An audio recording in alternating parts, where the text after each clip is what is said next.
আমার হাত আসতেছে তো।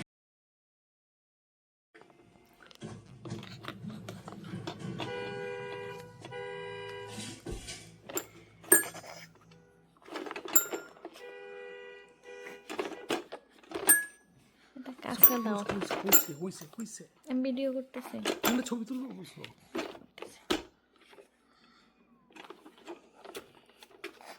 দেখো দেখো দেখো দেখো।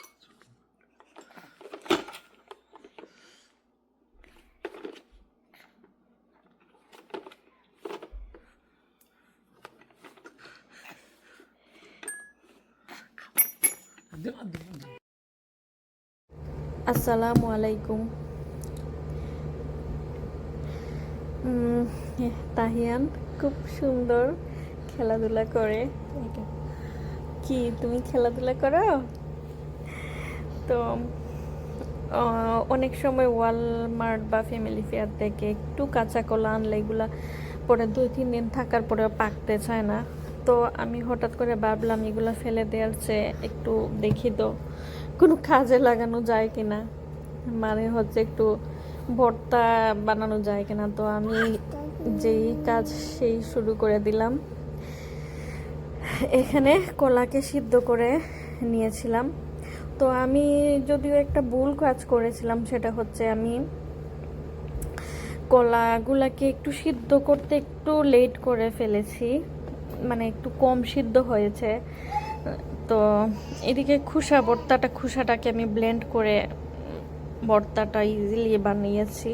তো আমার কলার খোসার ভর্তা অবশ্যই আমার ইউটিউব চ্যানেলে আছে, এটার আমি কোনো রেসিপি শেয়ার করলাম না। আর এখানে আমি কলার ভর্তা, এই যে দেখা যাচ্ছে আমি কলাটাকে ভালো করে ম্যাশ করতে পারছিলাম না।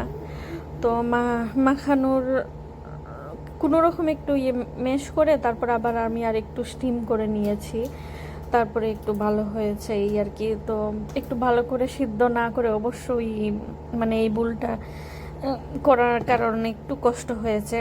তো অবশ্যই কেউ এরকম কলার ভর্তা বানালে ভালো করে কলাটাকে ভালো করে সিদ্ধ করে নিতে হবে ফার্স্ট একেবারে। এইদিকে আমার সব কাজ খাওয়া দাওয়াও শেষ করে এখন আমি ক্লিনিংয়ের কাজ শুরু করে দিলাম। এদিকে তাহিয়ানের খাবারও একটু রেডি করছে পিউরি। জাস্ট মিষ্টি আলু সিদ্ধ করে নিয়েছি, একটু মিষ্টি।